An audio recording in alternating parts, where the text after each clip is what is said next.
Volám sa Zuzana Gergelová, som spoluzakladateľka Belong Community Networking, čo je podporná komunita žien, prevažne po 40-ke, kde si navzájom pomáhame v našich pracovných životoch. Som aj konzultantka pre tvorbu komunít, to znamená, že pomáham firmám a jednotlivcom, keď si chcú vytvoriť svoju vlastnú komunitu. Je to pre mňa nový predmet podnikania, ktorému som sa začala venovať presne počas covidu, pretože ten predchádzajúci predmet podnikania jednoducho s covidom zanikol. Mojím predmetom podnikania bola gastronómia.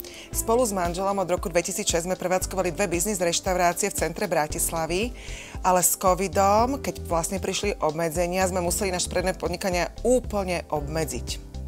To bol veľký problém, samozrejme. Vďaka obmedzeniam kvôli covidu sme vlastne naše gastronomické prevádzky museli úplne zatvoriť a tak ako väčšina prevádzok, aj my sme sa snažili vlastne diverzifikovať a snažili sme sa robiť donášku.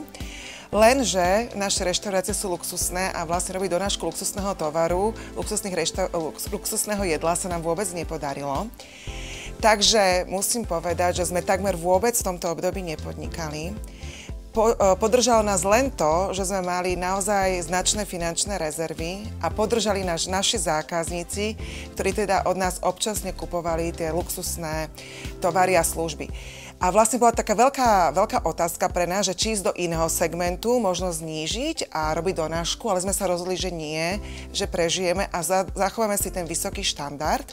A to sa nám aj oplatilo, takže po skončení covidu sa k nám tí naši luxusní zákazníci vrátili. Takže jediné, čo nás podržalo, že sme zostali verní sami sebe a že zákazníci nám zostali verní. A ešte bolo dôležité, že sme počas covidu vôbec neprepúšťali.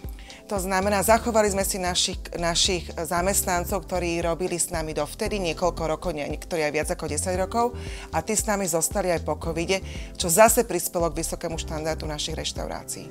Ale je pravda, že bolo málo práce, takže môj manžel sa chcel venovať reštauráciám a ja som presedlala na nový predmet podnikania, ktorým sú práve komunity.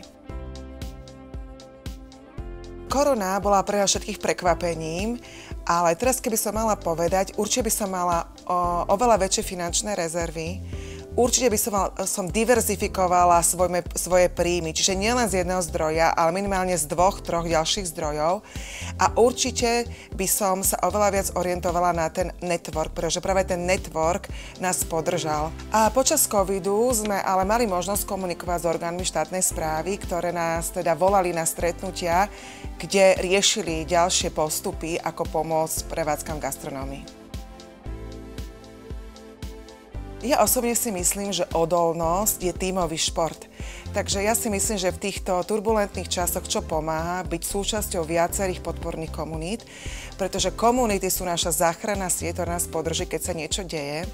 Komunity vedia na zmeny reagovať oveľa rýchlejšie, oveľa efektívnejšie. Vždy je tam niekto, kto je pri zdroji informácií, vždy je tam niekto, kto vie, čo máme robiť.